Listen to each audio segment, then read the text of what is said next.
Are you down for this? If you're in the mood, we can take it to the moon. Just like a movie scene, table for two. No need to be fed, I want you instead. Halo teman-teman, perkenalkan nama saya Anggina Tasya dengan NIM 111240036 dengan teman saya Rizka Ameliani dengan NIM 11124000012. Kami mahasiswa Universitas 17 Agustus 1945 Surabaya dengan Fakultas Ilmu Sosial dan Ilmu Politik Prodi Administrasi Negara. Video ini ditujukan untuk memenuhi nilai ujian tengah semester Matkul Hukum Administrasi Negara yang dibimbing oleh Bapak Edi Wahyudi SH.MSI. Nah teman-teman, kalian tahu nggak sih apa itu hukum administrasi negara? Nah, hukum administrasi negara yaitu suatu cabang publik yang mengatur hubungan antara negara dengan warga negara melalui lembaga-lembaga administrasi negara. Peran hukum ini yaitu melindungi hak-hak asasi manusia.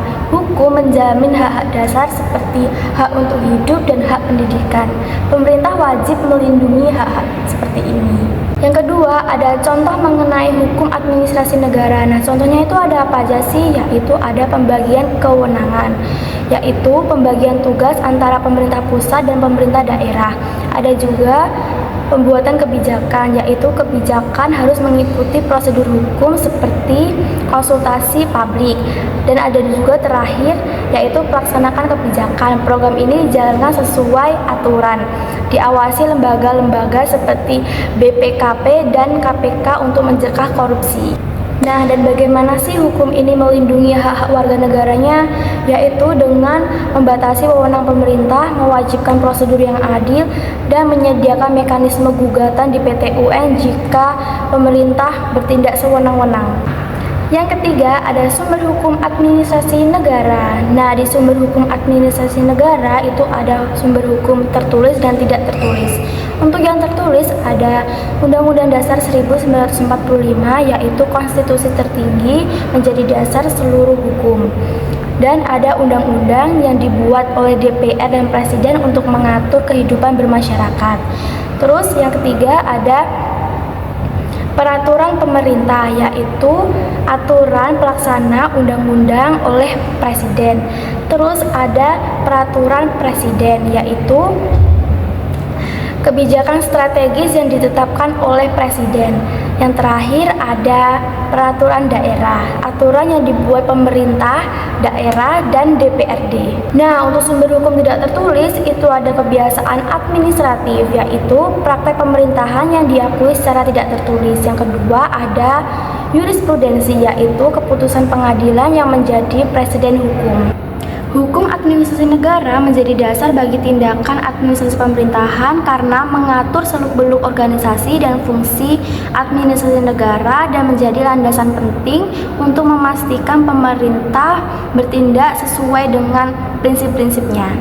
Yang keempat, prinsip-prinsip umum administrasi negara. Apa aja sih prinsip-prinsipnya? Yaitu prinsip legalitas. Pemerintah dapat bertindak sesuai dengan hukum yang berlaku. Yang kedua, prinsip diskresi. Pemerintah dapat bertindak sesuai dengan penilaian sendiri dalam situasi tak diatur hukum. Yang ketiga, prinsip akuntabilitas. Semua tindakan harus dipertanggungjawabkan. Yang terakhir ada prinsip transparansi, yaitu semua tindakan pemerintah harus terbuka. Nah, untuk contoh penyanakan prinsip-prinsipnya yaitu ada prinsip diskresi. Kepala daerah memberikan bantuan darurat bencana meskipun tidak ada aturan spesifik yang mengatur situasi tersebut. Yang kedua, prinsip legalitas. Pemerintah hanya dapat menetapkan pajak berdasarkan UU perpajakan yang sah. Yang ketiga, prinsip akuntabilitas. Menteri melaporkan penggunaan anggaran kementerian kepada DPR dan BPK. Yang keempat, prinsip transparansi. Pemerintah menyediakan data anggaran dan proyek publik yang dapat diakses melalui situs resmi. Nah, yang kelima, hubungan hukum administrasi negara dengan hukum tata negara. Hukum administrasi negara dan hukum tata negara itu ada perbedaannya loh.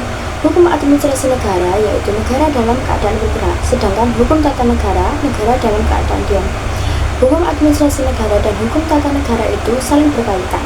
Karena hukum tata negara memberikan dasar bagi pembentukan hukum administrasi, setiap kebijakan dan tindakan administratif harus sesuai dengan konstitusi dan peraturan yang lebih tinggi. Administrasi negara itu mengatur langkah-langkah implementasi atau penerapan peraturan tersebut oleh instansi pemerintah, sedangkan hukum tata negara menetapkan prosedur pembuatan undang-undang oleh lembaga legislatif, DPR, dan Presiden. Kedua bidang ini saling melengkapi dalam praktik pemerintahan. Administrasi negara mengatur proses pengajuan keberatan terhadap keputusan administrasi, sedangkan hukum tata negara yang menentukan lembaga yang berwenang mengadili sengketa. Nah, yang keenam adalah fungsi dan peran administrasi negara. Nah, fungsi administrasi negara ini ada 3 loh, yaitu sebagai pelaksana kebijakan, pembuat peraturan pelaksana, dan pelayanan publik. Jadi, fungsi administrasi negara sebagai pelaksana kebijakan adalah mengimplementasi atau melaksanakan undang-undang yang telah ditetapkan oleh Badan Legislatif atau DPR. Yang kedua, fungsi administrasi negara sebagai pembuat peraturan pelaksana. Ini mencakup penyusunan peraturan pedoman dan prosedur yang diperlukan agar undang-undang dapat dilaksanakan secara efektif. Nah, undang-undang tidak dapat dijalankan atau dilaksanakan secara efektif jika tidak ada pelayanan pelaksana.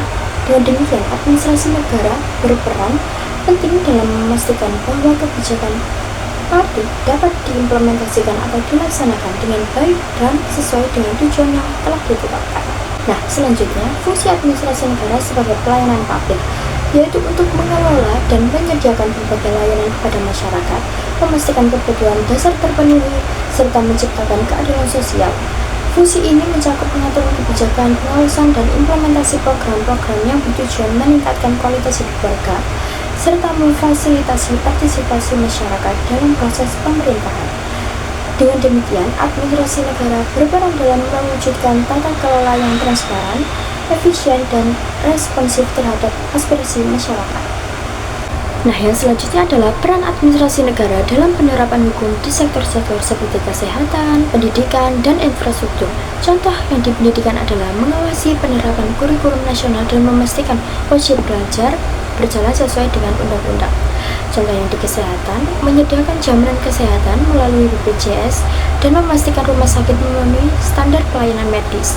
Yang terakhir, infrastruktur, mengawasi pembangunan jalan dan jembatan agar sesuai standar keamanan serta mengatur pengadaan barang atau jasa. Tujuh adalah tantangan yang sering muncul dalam pelaksanaan hukum administrasi negara seperti birokrasi yang lambat, penyalahgunaan wewenang, dan kurangnya transparansi.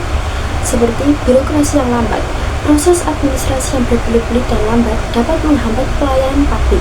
Ini disebabkan oleh prosedur yang kompleks dan kurangnya sumber daya. Yang selanjutnya, korupsi atau penyalahgunaan wewenang. Praktik korupsi di kalangan birokrat dapat merusak kepercayaan publik dan menghambat penerapan hukum secara adil. Dan terakhir, kurangnya transparansi. Minimnya informasi yang tersedia bagi publik mengenai proses dan keputusan administrasi sering menyebabkan ketidakpuasan dan kecurigaan. Saran-saran agar tantangan ini bisa diatasi yaitu dengan digitalisasi proses birokrasi, mengimplementasikan sistem e-government untuk mempercepat proses pelayanan publik, mengurangi ketergantungan pada prosedur manual, serta meminimalisir birokrasi publik. Yang kedua yaitu dengan penguatan pengawasan internal dan eksternal, meningkatkan pengawasan melalui lembaga independen dan audit berkala, serta fungsi inspektorat di tiap institusi untuk mencegah penyalahgunaan wewenang. Yang ketiga, penerapan sanksi tegas dan pemberian reward, menetapkan sanksi jelas bagi pelanggaran birokrasi serta memberikan penghargaan bagi pegawai yang menunjukkan kinerja baik dan efektif untuk memotivasi perbaikan kinerjanya. Yang keempat, transparansi dan keterbukaan informasi, mewajibkan publikasi anggaran, laporan kinerja, dan data penting lainnya secara terbuka di portal yang mudah diakses oleh masyarakat dan meningkatkan akuntabilitas.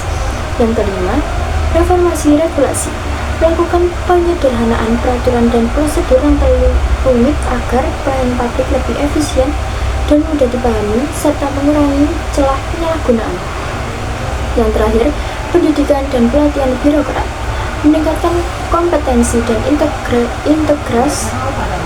Yang keenam, pendidikan dan pelatihan birokrat, meningkatkan kompetensi dan integritas aparatur negara melalui pelatihan etika kerja, anti korupsi, serta manajemen publik yang efektif. Sekian dari kami, mohon maaf jika ada salah kata. Dadah.